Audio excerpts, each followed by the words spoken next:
Welcome back to another episode of Film Facts Stats. We are a notch above your group chat. I am Jack Coyle, and I am joined by my co-host Mason Wood.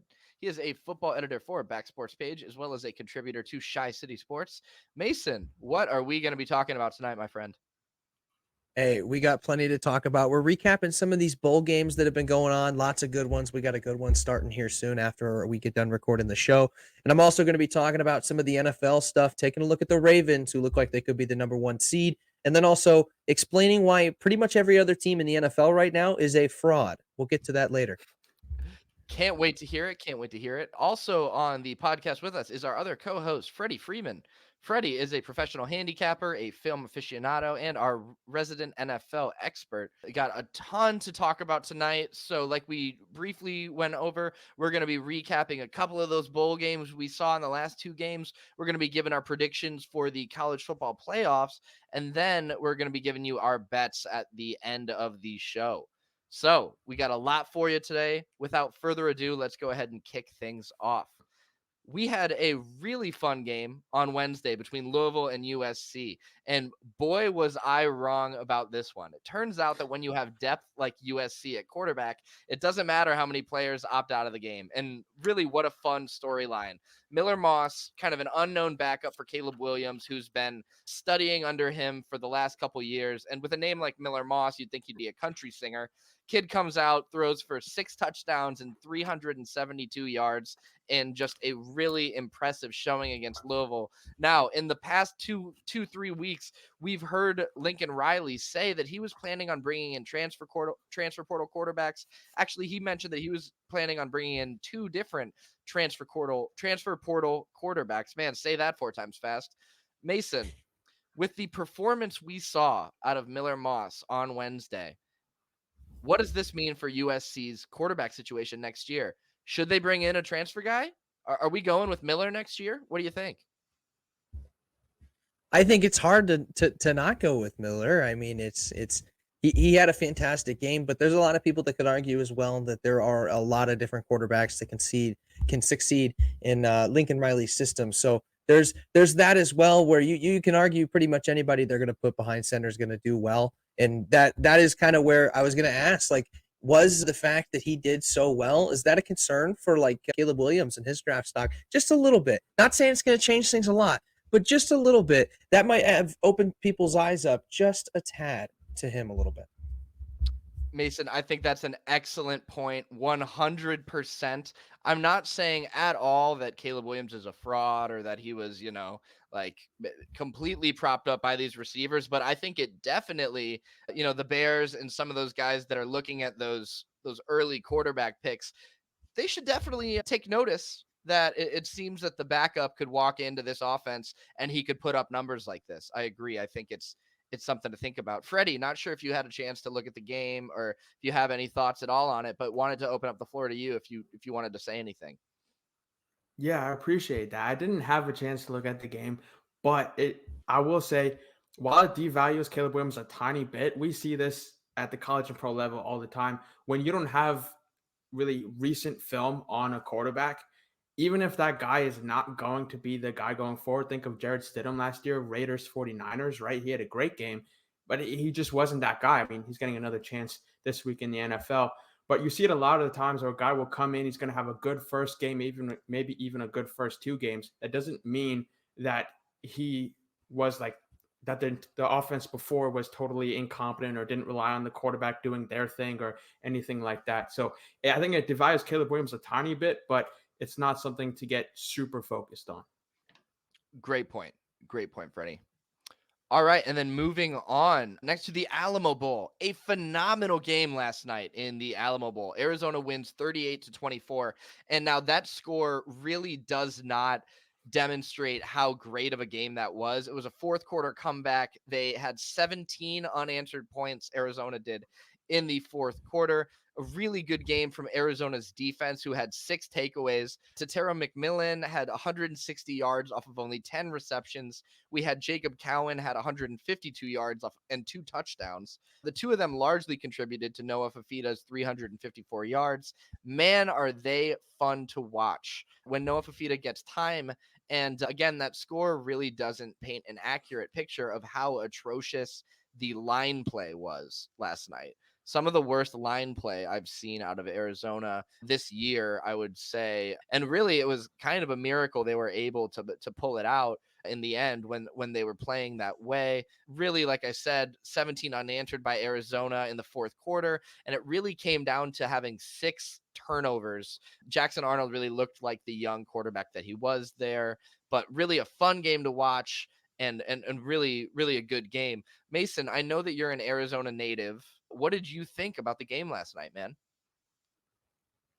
I thought that it was huge for U of A. I think it's one of those things where U of A is they have not been good the last few years, and there was a lot of talk about, are they really serious? Like they've had a really good season, but now you get into this game where you're playing Oklahoma, you're playing one of the big dogs. And granted, Oklahoma's not the same Oklahoma without Lincoln Riley, but they're still Oklahoma. And to come out there to be able to do what they did yesterday, come away with the win, it says a statement for them. And that's especially considering the fact that they're going to be in the same division as Oklahoma next year. So this is a big win for them. It puts a lot of confidence in that organization that's going to be returning a lot of their players. McMillan's a guy that I really like. He's one of the receivers that I'm very high on, and he's just a sophomore. So he's got a lot more that he can do over there at U of A. And so there's a lot of young guys there. They're going to grow. I think this is a huge game for their growth. Great points, Mason. And McMillan, another guy that I am also hugely high on. Like you mentioned, he's just a sophomore. I think this guy has, honestly, the sky's the limit for him. The game before this game had 266 receiving yards. I mean, come on, this kid, unbelievable. It seems like anytime the ball, and I'm sure, like you said, you watched the game last night, there was a couple of deep balls to him that he came down with that were really 50-50 balls. This guy is, if you're playing college fantasy, grab him early next year because he is going to have a year.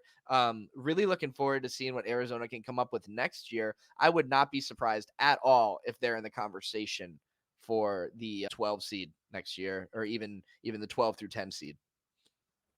May I say also, McMillan won me like 5 games this year in college fantasy. Draft him early. Jack has a very big point there. The man is a god. I appreciate him. He's also a great man, a great player. I'm excited to see what the rest of his career looks like. 100%. I will say his arms and his body make me a little nervous. The guy looks like he's 185 pounds soaking wet. I would love for him to put on a little bit more muscle, but I mean, it's hard to tell him to do anything when the guy's putting up the numbers that he is. Fantastic season. Really looking forward to seeing what he can do in the future, man. Absolutely. All right. Moving on a little bit. Now, Mason, I know that we have a couple of games to talk about both today and tomorrow. I've got my opinion on those. I will save them because I want to hear your thoughts on those bowl games first. Finally, we do have the college football playoffs on Monday. And you know what? I've got my thoughts on those. Why don't you go ahead and talk about the games you want to talk about, and then we can come back to the playoffs after that. So I will kick it over to you for your mandates. Absolutely. I mean, going over some of the games that I wanted to talk about, I mentioned the Utah Northwestern game. That was the SRS Distribution Las Vegas Bowl. That one ended up being a low-scoring game, 14-7. Northwestern ended up pulling out the W. We were unsure about that, but Northwestern with a really good dub there. Their defense really showed up like I was hoping that they would. Looking at some of the other bowl games, one that I was very high on, that was actually another one that was out here. I went to the game last year, but the Guaranteed Rate Bowl happens over at Chase Field. It's in the Diamondback Stadium, so seeing that stadium turn into a football stadium, very interesting, but also very fun. I got to go to it last year. Kansas ended up beating UNLV in what was a really, really exciting game there. And I was, skeptical whether or not UNLV was really going to be able to keep up with Kansas, and they did, but Kansas ended up pulling away in the end with the victory. A very high-scoring game. That's 2 years in a row that the Guaranteed Rate Bowl has been one of the more high-scoring bowl games. So if you're looking for a nice bowl game, check out the Guaranteed Rate Bowl next year. One of my favorites. You already mentioned the Louisville USC game, USC pulling out the win there, which I thought was absolutely huge. I also wanted to point out Boston College and SMU played over in Fenway Park over in Boston, the Wasabi Fenway Bowl, big bowl game there. One of the games that I was also able to catch this week, Virginia Tech and Tulane. Very good game through about the first half. And then Tulane started to just really fall behind Virginia Tech. Virginia Tech was able to really pull it away with some really, really good plays. That one was a good game that was kind of happening middle of the day on Wednesday or Tuesday, was it? So, or no, it was Wednesday. But very good game. So I looked forward to all three of those. We got to really see some of the good prospects that we're going to see over the course, and some of the ones that we're going to talk about over the next couple of months that'll be available in the NFL draft, along with some of the guys that'll be a part of their programs over the next couple of years to really step it up. So we'll talk more about those guys as the weeks go along when we talk about the NFL draft stuff. But a lot of good things that we saw from a lot of good players and a lot of good organizations, a lot of colleges able to get some really good victories that they needed to. Last thing I wanted to point out about the bowl games before we throw it back over to Jack, I just want to mention how wild the Pop Tarts Bowl is and how much I hope that we keep the Pop Tarts Bowl around. Because while it's wild, the videos I saw all over Twitter yesterday, I mean, I'm tuning into the Pop Tarts Bowl next year just for all of that. Like, that's exactly, and we need more bowl games like that. So it was really cool to see Pop Tarts get involved and to see the mascot become, we watched the mascot literally get eaten. I don't know what else you can say. Very interesting stuff, but we'll go ahead and throw it back over to Jack. Mason, I am so glad that you brought up the Pop Tarts Bowl because it really was kind of the definition of like bread and circuses, like that we watch now. We see a mascot, a personified Pop Tart get turned into almost a human sacrifice that we see the winning team's quarterback and head coach eat. It was beautiful and really almost it was like a Mesoamerican human sacrifice is what it really kind of looked like. And it was beautiful, man. I hope that the aliens come down and that is like what media survives. And they're like, oh, they did this every game. This is what happened. Man, was that fun. And I'm with you, man. I think that's what bowl season's about. I hope that they keep it up. Now we got to talk about the game that's going to be starting here in about a half hour. We've got a great matchup between Mizzou and Ohio State. Now, Ohio State is without their starting quarterback who they've had all year, Kyle McCord, who honestly, in my opinion, has been pretty underwhelming all year. They also will not be playing Marvin Harrison Jr. and Mizzou has not had a game like this. I God, I mean, in what, 20, 30 years, a bowl game of this stature. They're going to the Cotton Bowl. I think Mizzou comes out firing. I've got Mizzou plus 3.5. Would love to hear your thoughts on that, Mace. Yeah, absolutely. I think that not including, not having Marvin Harrison Jr. and also the quarterback, I'll say this, not having Marvin Harrison Jr. really, I think it is a step back for it's a huge step back for the Ohio State offense that's already been kind of, wonky. They haven't scored as many points in certain situations and in certain games as they would like. But then you take a look at the fact that now they've taken out McCord. There's also a little bit of opportunity there. Maybe we see something like we saw down at USC where somebody steps up and we see a little bit out of Ohio State there. But I have to say that, I talked about it. I have been disappointed in the Ohio State offense and their ability to score points, and especially in some of these big games. It's important to note that Missouri has been scoring, I mean, at least 30 a game in almost every single one of their games this season. So there is going to, if this is going to be a game, it's going to be a shootout, and Ohio State's going to have to keep up with basically their best player and their lead quarterback gone. It's going to be very difficult. I like your pick at plus 3.5 for Mizzou. Appreciate that. Appreciate that. I've also got a couple touchdown scores, but I will save those for our betting segment. And now, very quickly, this will be the last episode that comes out before our first round of the college football playoffs. So I want us to get our picks on the record. Now, we have probably the best first round of the college football playoffs that we've ever had, with number 1 Michigan versus number 4 Alabama. That'll be at 4 p.m. Eastern time on January 1st. Michigan is currently favored by 1.5. And in recent years, we've seen blowouts in the first round of the college football playoffs. Or infamously, last year it was TCU, wasn't even in the first round. And I think you can say a lot of things about this Michigan and Alabama game, but I think one thing you can't say is that it's not going to be competitive. I'm expecting this game to be an instant classic, maybe 3 to 4 points margin of victory. It's going to come down to the last play of the game. Like I said, there's a lot you can say about this game, but Michigan has the best defense in the country and the fewest turnovers and the fewest penalties. They've won 2 big games against Penn State and Ohio State. You can kind of poke holes in their resume up to then, and they have a very dangerous run game that really we haven't seen a game this year that Michigan hasn't fully controlled. Okay. That being said, they have not played Nick Saban and that fantastic Alabama defense. Bama held Georgia to only 78 yards on 31 carries. And since the inception of the college football playoffs, Alabama has won at least one game every single year. Nick Saban is the greatest college football coach of all time, with a quarterback who, while he did have some struggles earlier in the season, he's a weapon and he's proven he's a clutch player. So while I would love Michigan to win this one and for Harbaugh to end his NCAA career on a high note, Nick Saban and the Tide win this one. Mason, what do you think, buddy? I really think it's hard to disagree with you on the fact that you think Alabama's going to pull away with this.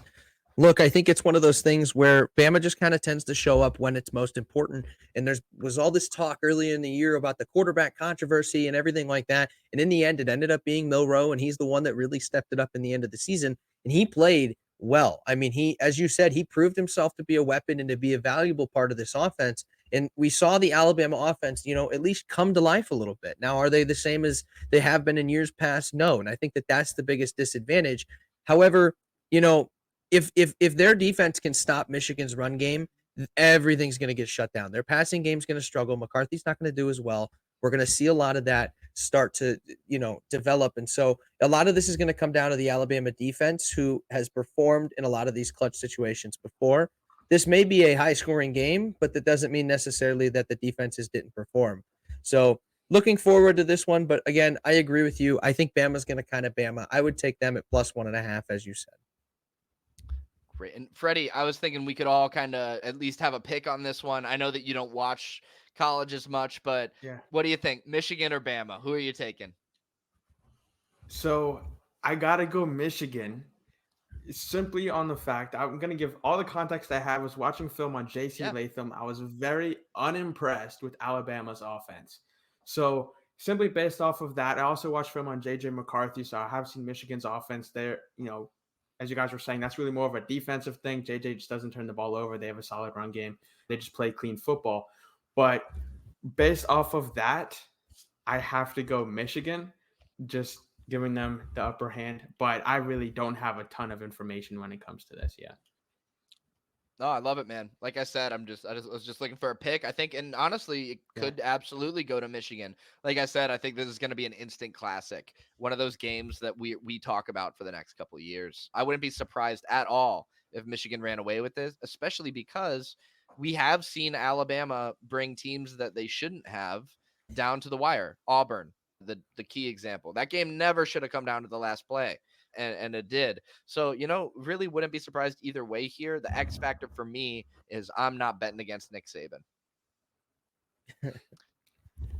All right, guys. And then the other game that we need to talk about before we move on to our offensive tackle study is Texas versus Washington in the Sugar Bowl, the other playoff game.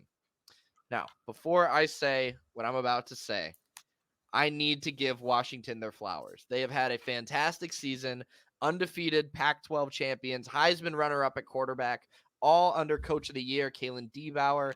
It has been so fun to watch. They've clawed and fought their way through that Pac-12 gauntlet. They won 2 games, which I think are contenders for Game of the Year, in the first game against Oregon and their game against Oregon State.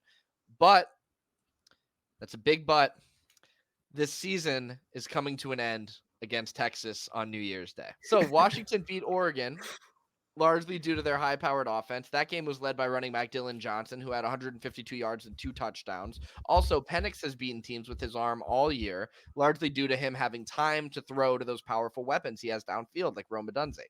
all of that changes against Texas's defense. Texas has one of, if not the most talented defensive lines in the country. I think they slow Penix down just enough to edge them out in this game. Washington's defense has also struggled heavily against the run game, an area where Texas has excelled. So, like I said, I think Texas wins this one in a high scoring game. My prediction is 42-38, with Washington having a shot to win it at the end, but coming up just short. Also, that could easily be flipped the other way, but I'm taking Texas to win this one. Boys, love to hear your thoughts. Mason, why don't you go ahead and start this one?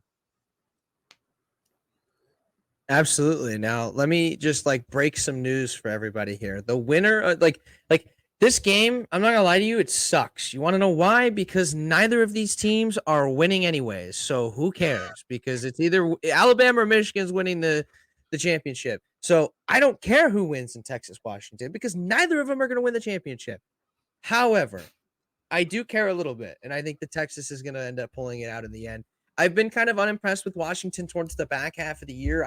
I felt that they weren't as electric as they could have been as they were earlier in the year, and there was a lot of games that were a lot tighter than they should have been in for them, and they shouldn't have been in a lot of those close games. They should have been way farther ahead than they were, and that was kind of the story towards the end of the year. I think that that might be something that we deal with here, where they're going to feel like they should, you know, be up a touchdown, but they're going to be down a touchdown. And it's going to be one of those games where, that Texas defense is going to suffocate the offensive line of Washington. I think it's going to be a really big problem.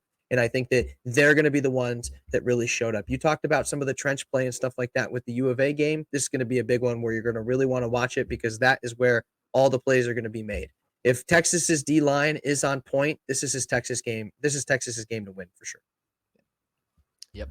Couldn't have said it better, man. Couldn't have said it better. Freddie, I want to hear your pick as well. Texas and Washington. What do you think, buddy? Oh man, I just got Texas in my heart as someone, early stages, open micer, stand-up comedy. Austin is sort of my ultimate destination. And so I'm going Austin for the ship. Texas for the ship. Chip. How do you say that? I don't know. You're 100% right. But honestly, Freddie, that is actually right now, that's my pick too. I think Texas wins Okay. it all. And I know, Mason, to your point, that's a dumb pick based on the information we have available. And, I'm sorry. No, you're right. You're 100% right. It's not the right choice. It's just what my heart is telling me. So I think that Texas, based on what I've seen this year, should win it. They're my pick for the championship. I'm often wrong. So, all right, man. Glad that we got to talk a little bit about those games. I am looking forward to both of them. I think they're both going to be instant classics, like I said, and we're not going to get any snoozers in the playoffs this year like we have in the past. I think we'll move on a little bit. We'll move on to not a little bit. We'll just straight up move on to the Broncos, and I'm just gonna keep it really short. I think this is a really bad look on Sean Payton benching Russell Wilson. Look, the Broncos have had a ton of issues, and we've talked about them before. They've never fixed their defense, so people have been able to attack their linebackers on the outside. Right, think back to the Dolphins game, putting up 70, and then coming into the Lions game, we spoke about it. Jahmyr Gibbs had like 11 carries for 100 yards, and he's primarily that off tackle guy. And you could see it in their other games as well. You could see the Chiefs, running a screen that goes to the house, got called back for like a questionable block in the back kind of thing from a receiver. But anyway, they never fixed that problem. And look, Russell Wilson is not playing lights out football, but we're seeing drops from the receivers. We're seeing fumbles. We're not seeing guys get super open like consistently. So this isn't so much a Russell Wilson problem. I think if Sean Payton stayed patient, he gets another year with this team. They get another draft. They get a whole nother offseason. They obviously figured something out like week 7 or so. But this is kind of speaks of desperation. And I think that if I'm in the Broncos management, I'm firing Sean Payton before I'm firing Russell Wilson. So I'd love to get your thoughts on that. Yeah, man, I will say personally, I want to echo everything you just said 100%. I think Russell Wilson is being treated as the scapegoat in this situation. But even larger, man, I'll take a step back. What the hell are we doing even still talking about Sean Payton? The guy is famous as a coach for implementing a bounty program. He's been unsuccessful this season completely, has done nothing but make excuses. I'm sorry, but I'm hard pressed to think that we can't find a better head coach in Denver than Sean Payton. And I completely agree. Fire him into the sun, man. Get rid of Yeah. Sean Payton. Why is he around still in the first place? I I have a big problem with that bounty program that was ran. I think that that is the most despicable thing you can do in football is go out there and try and hurt somebody. And so if it's up to me, Sean Payton's out of the freaking league, man. But putting that all aside, just he hasn't done his job this year.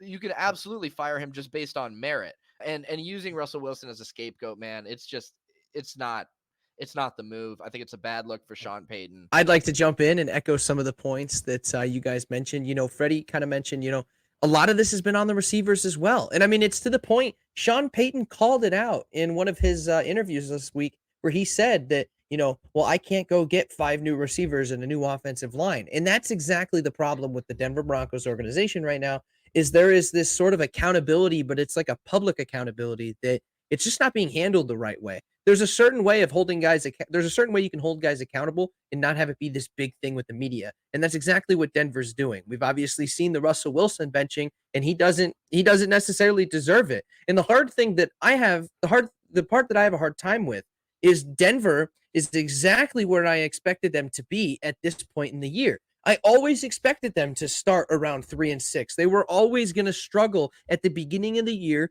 and slowly turn it around. So what? You win 4 or 5 games and then you lose one and that's it? Like it's a bit ridiculous to me. As Jack pointed out, they are scapegoating Russ to all hell. He has been better than a lot of other quarterbacks this year. The biggest problem is he's making so much money. So you can make all those arguments you want about the money this, the money that, but ultimately, Sean Payton hasn't been good enough. The Denver Broncos receivers haven't been good enough. The whole team hasn't been good enough. And that's I'm not saying Russell Wilson's been perfect. He certainly hasn't been good enough either. But to say that he is the reason the Broncos are not going to be in the playoffs is false.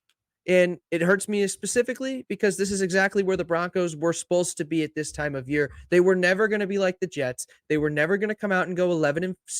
They were never, they were always going to be a fringe playoff team. They're right where they're supposed to be, and yet they're benching their starting quarterback that they're paying over $40 million. Keep doing what you're doing, but Sean Payton, I think you're a little bit clueless in my personal opinion, but that's just me. Yep. Yep. I mean, I think you guys nailed it on the head, and I think this move got him fired. Like this move he put the nail in his own coffin. Just to reiterate that point. So yeah, that's all I wanted to mention with the Broncos. All right, man. Over to Mason for your mandates, brother. The first mandate I wanted to kind of bring up is the Ravens. I mean, they've kind of taken over the NFL, and I know that that's crazy to say, but I'll get to my other point and why the Ravens are kind of at the top right now. But they play the San Francisco 49ers on Christmas Eve, and they absolutely dominate. They forced Brock Purdy, an MVP candidate, completely out of the talk. I mean, he's not winning MVP. Sorry, he's not winning MVP now. He's completely out of the conversation, and that is all thanks to the Baltimore Ravens. And I'd like to point out as well, this is one of those games where in the past, a lot of people would argue Lamar Jackson wouldn't show up for this kind of game. There'd be struggles, and this would be one of those games where the Ravens just happen to lose. It was the exact opposite this time, and I think it shows kind of the difference in this Ravens team, but also the difference in this Ravens offense as well. I'm much higher on this Ravens offense with the new staff that they have behind it and everything. They have really done a good job of building up this offense and making the playmakers be playmakers. Now, don't get me started on Rashad Bateman, who drops every pass that comes his way, but I'm a big Zay Flowers supporter. So, I'm a big fan of the Ravens right now. I think the Ravens are the thing in the NFL. I think they're going to be the top seed when it's all said and done. Jack, what are your thoughts on the Ravens?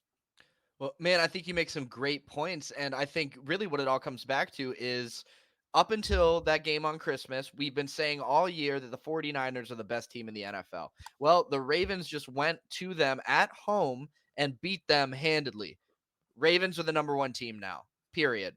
That's it. This game comes down to if you win or lose games, the Ravens beat the number one team. They are now number one 100%. They're my only concern with the Ravens is kind of like you just mentioned. Some of their receivers couldn't catch a cold. but the rest of them are kind of picking up the slack. Zay Flowers has done well. He has also had a couple concerning drops, I will say. Zay Flowers has, but he has been able to kind of overcome that and made some big plays. Really high on Lamar's play style as well. Just because you did mention the MVP, I don't know why the hell we're talking about anyone else besides Christian McCaffrey. This has so clearly become a quarterback award. I mean, like, why is anyone else even in the discussion besides CMC? The guy scores every single game. He's clearly the best running back in the league. I would say he's the best player in the league. Or even, I mean, you could even make the bigger argument if we're going to even abstract it to skill players. Trent Williams is the most valuable player in the league. But back it up a little bit. Lamar is a great player. I would not be surprised if he won MVP, and he deserves it because it's now become a quarterback award. He's the best quarterback over anyone else in the league right now. Freddie, what do you think, buddy? Yeah, so I'm going to eat some of my previous words, not from this podcast, but from draft time. And then I'm going to disagree with both of you a little bit. So when Todd Monken was brought in, I was excited. Coming from Georgia, they were obviously a heavy run offense there. And I was super excited for that. I thought it was going to stay pretty similar to what we saw from Greg Roman, but actually be competent play calling. He changed it up when he drafted Zay Flowers. I'm like, why? They're clearly going with the spread, signing Odell, bringing in Zay Flowers. You had Rashad Bateman. It's like, why are they doing this? You have two tight ends that you like, right? We're seeing Likely now do some nice things if Andrews out. They have Kolar as a third. But without getting into those weeds too much, I was like, what are you doing here? And I have to give my hats off to Todd Monken. He did a fantastic job going with the spread offense. I didn't, and I don't think he's taking full advantage of Lamar, but he's trying to see if Lamar can be something when his fast twitch muscle wears off, and that goes when you hit like 30. So Lamar is approaching that point where he's not going to be the most dynamic player on the field anymore. He already probably isn't. And so I think they're trying to see, can we do something with Lamar as a pocket passer? So hats off to Todd Monken. That said, I don't think Lamar had a phenomenal game. He had a solid game. There were a couple questionable throws. Beyond that, a lot of quarterbacks don't have a perfect throw every time, so that's fine. He didn't come out and like blow the roof off of anything. He had a solid game. And I think this is where I disagree with you guys a little bit. I think the 49ers, again, they just lost this one. This was their dud game. To me, they are still clearly the best team in the NFL, but they're not the most consistent team in the NFL. So that's super dangerous. But if they come out of this regular season with a bye and they get their heads on straight, they can still clearly run through any competition in front of them, including the Ravens in the Super Bowl. I think the film shows that throughout the season. And so that's what I took from Monday night, that the 49ers just left possibility on the field. We also saw drops like from guys. It wasn't just Brock Purdy. We can't put all the blame on him. And I have some thoughts on the MVP stuff as well. I just wanted to throw, obviously McCaffrey, I agree. That's a great point. Like, it doesn't have to be a quarterback. And I don't think this was, Brock Purdy or Lamar, whoever wins is obviously the MVP. No, I don't think either of them. Yeah, I think it's something you have to earn. I don't like when it's by default. I think McCaffrey has earned it. But I want to mention, if CJ Stroud comes back and the Texans win these next two games and make the playoffs and win their division, is CJ Stroud the MVP? That's a thought that I think you kind of have to go that route, especially because, as you were saying, it's quarterback heavy. But them's my thoughts. Well, I will say that, to your point, the 49ers, absolutely, they can run through anybody in this league. But I don't think it's as easy to say that this game was just a dud game for the 49ers, because the Ravens have gone and kicked butt on some of these teams that we're very high on. They kicked the Seahawks rear end into oblivion. They did the same thing to the Lions. They have dismantled some of these top teams. So I don't think it's as easy to say that this is a dud game. I think you have to give the Ravens a little bit of credit, but I think you make a very good point. The 49ers can run through anybody in this league. And then my last point that I want to bring up, I just want to say that I personally believe that everybody but the Ravens, and I mean, I'm shaky on the 49ers, but I'll put the 49ers up with the Ravens, so exclude those two teams. Everybody else is a fraud. And I mean that like a lot, because like every single one of these teams has like problems, okay? Like the Dolphins, okay? Well, they can't beat above 500 teams. Now they're starting to, gather it up. They really need to beat the Cowboys this weekend. We'll see how that goes, but They can't be 500 teams. So there's that argument. The Bills have had their struggles this year, right? And then, the Jets, the Patriots, they're bad. And you just go all the way down the line, and there's just a lot of teams that is really hard to buy into, right? Like the Browns, I can buy into the Browns. I can buy into the Ravens. I can buy into, the 49ers. But like who I don't know. I can't buy into the Chiefs right now. I'm not feeling the Raiders. Not feeling the Broncos after what they just did. Chargers don't have Herbert and they're 5-10. I don't feel the Bengals without Burrow. I don't feel the Steelers at all. They're going to finish above 500. They're going to finish right around there. We already talked about it. So it's really hard to pick a favorite right now. And I think it's really interesting because like you look at like the Eagles, they're 11-4, but there's people that are going to argue they're the worst 11-4 team, they've ever seen. So I just wanted to bring up that there's like one or two teams that really feel like they're going to go somewhere. And isn't it crazy that like one or two of those teams is like the Cleveland Browns? Like the Cleveland Browns have more positivity than like the other 30 teams in the league right now. They're going to the playoffs. They've got momentum, and everybody else is sinking fast. Watch out for the Browns. That was kind of my main point with this. Just watch out for the Browns. I'm keeping an eye on them. Joe Flacco, this feels like a story that is just building and building and building. So don't be surprised. Everybody else is sinking. Out comes Joe Flacco. So don't be surprised at all. Those are pretty much my mandates, though. We're going to go ahead and throw it right back over to Jack, and we'll go ahead and get the bets going. Man, great Or actually, we'll points. throw it to Freddie. Do we throw it to Freddie or do we throw it to Jack? I'm sorry. Doesn't matter. Yeah. I just wanted to jump in with a couple thoughts. So one, just what you meant to say, we were talking about the Dolphins. They need to beat the Ravens this weekend, not the Cowboys. But you were sort of running through games. Yeah. So and that's going to be a very fun game to watch. Obviously, Jalen Waddle is out, so that's going to be interesting. But I love what you're saying about the Browns, and the fraud point was exactly what I was going to say earlier. The Seahawks and the Lions. With the Ravens, obviously they've been playing consistent ball. The Ravens have, but we've just seen so many frauds this year that I just can't take any of that as proof in itself. And it comes down to the nitty gritty of the film. And it just hasn't really been all that great around the league. But the Browns, that defense is anchoring them, and they have a solid offensive line and doing good things. And Njoku and Amari Cooper balling, Flacco slinging that. It's just so much fun. This is a storyline. Look, they're probably the 5 seed realistically, and they're going to get maybe the Texans with a healthy CJ Stroud in the first round, and that's going to be a really fun game that they have a great chance to win. And when they played the Texans before, they were missing like some key players on defense too. So it's going to be really fun to watch and see them make the second round and maybe play the Ravens, Joe Flacco's original team. So super excited for that. Definitely.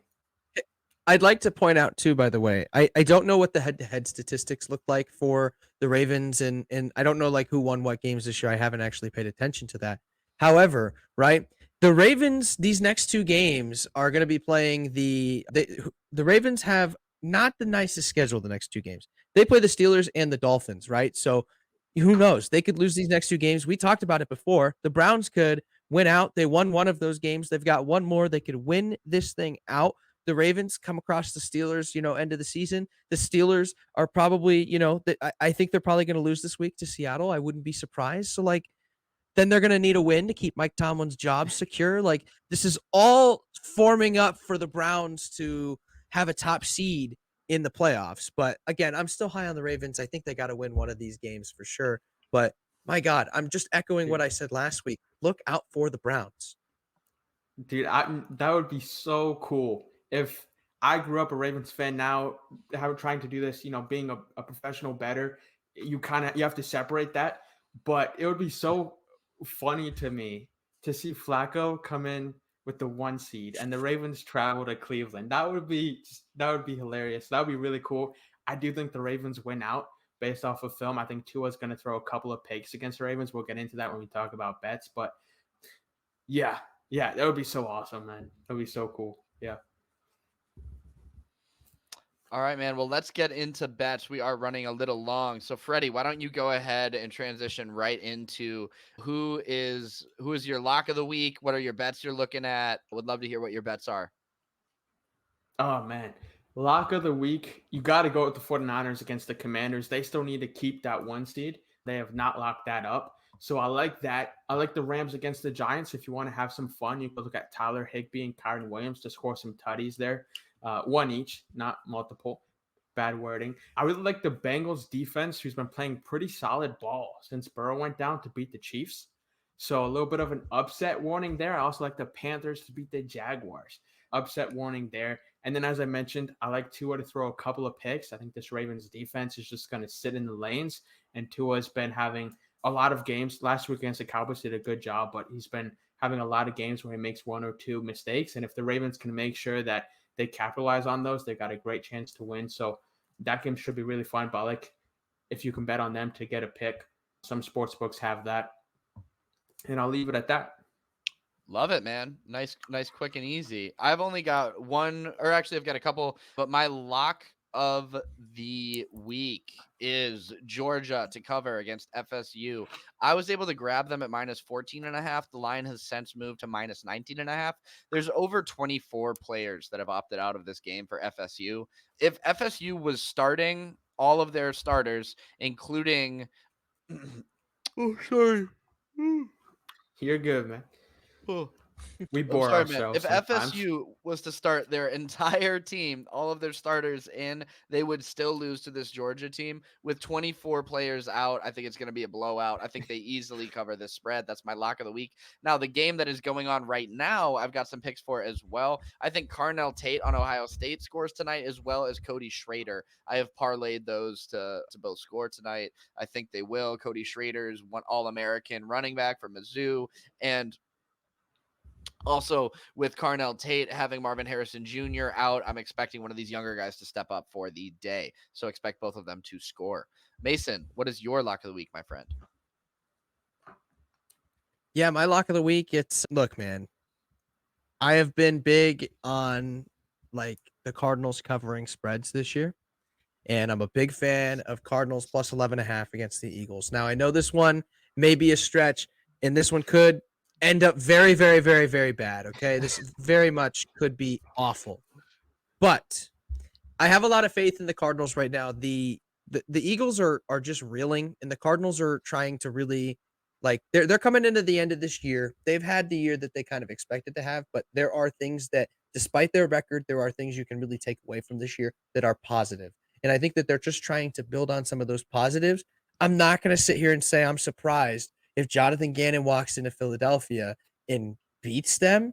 I don't think that's going to happen. But I do think the Cardinals are going to play this close. I think this is going to be similar to that Giants game. It may end up being a 5-point game. So having Cardinals at plus 11.5, I'm a big fan of that. I'm locking that one in for sure this week. Now, the other one that I really like that I would like to mention, there's a couple other spreads that I'm a big fan of.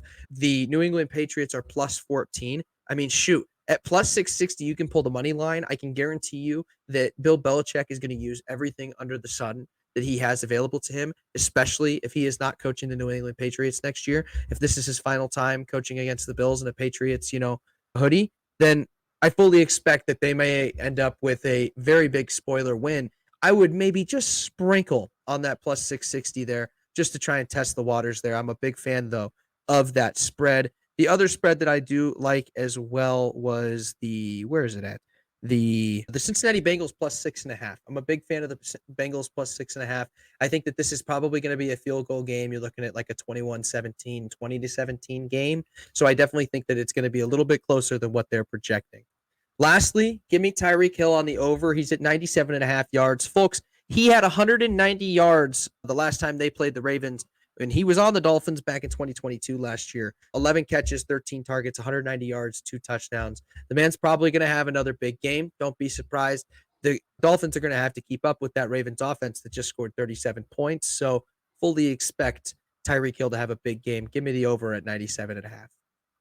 Love that.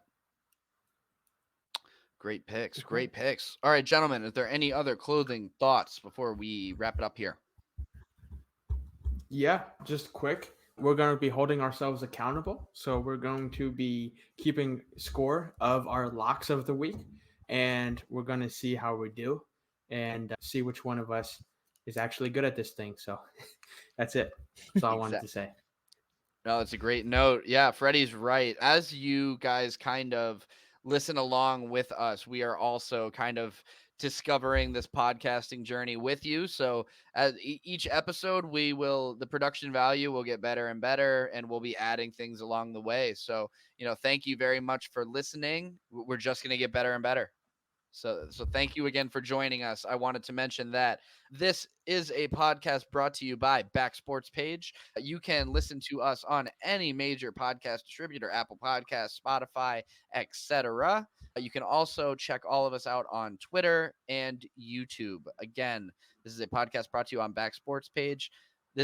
We are Film Fact Stats, a notch above your group chat. Thank you so much for listening. We will see you next week.